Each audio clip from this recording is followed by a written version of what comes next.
Gazoduc Maghreb-Europe, qui traverse le Maroc, les négociations reprennent en juillet 2021.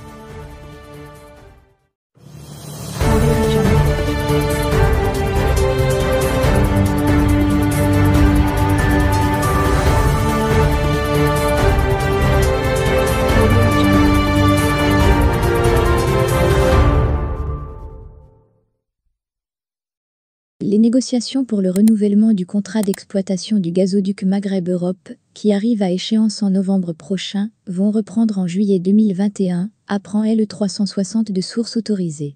Explication. Contrairement à des rumeurs véhiculées par plusieurs médias, algériens et espagnols pour l'essentiel, les négociations pour le renouvellement du contrat d'exploitation du gazoduc Maghreb-Europe, qui relie l'Algérie et l'Espagne en traversant le territoire marocain, n'ont pas été suspendues. Les négociations vont reprendre en juillet prochain, nous confie une source autorisée, ce lundi 21 juin à Rabat. Le gaz est stratégique pour les trois pays, et on ne traite pas à la légère ce genre de dossier, poursuit cette source.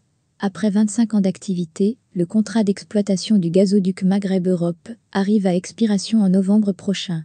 Certains médias algériens avaient relayé cette idée selon laquelle Alger aurait décidé de ne pas renouveler le contrat. Selon ces mêmes médias, cette décision aurait été prise après la mise en service, il y a quelques semaines, de l'extension du gazoduc GEDF allant d'El Aricha à Benissaf sur une distance de 197 km, qui a permis de renforcer les capacités d'exportation du gaz algérien via le gazoduc Medgaz, qui relie directement les installations de Benissaf en Algérie à Almeria en Espagne.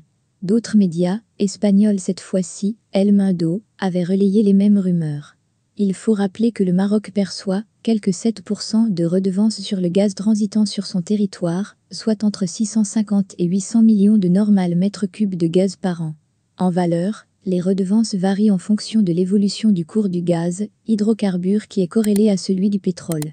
Ainsi, la plus importante redevance a été enregistrée en 2014, lors de la flambée des cours du pétrole, avec un montant de 2,4 milliards de dirhams, contre moins de 500 millions de dirhams en 2020, dans le sillage de la chute du cours de l'or noir, de la baisse de la demande de gaz à cause de la pandémie, ainsi que de la chute des exportations algériennes en gaz vers le marché espagnol à cause d'une concurrence américaine accrue.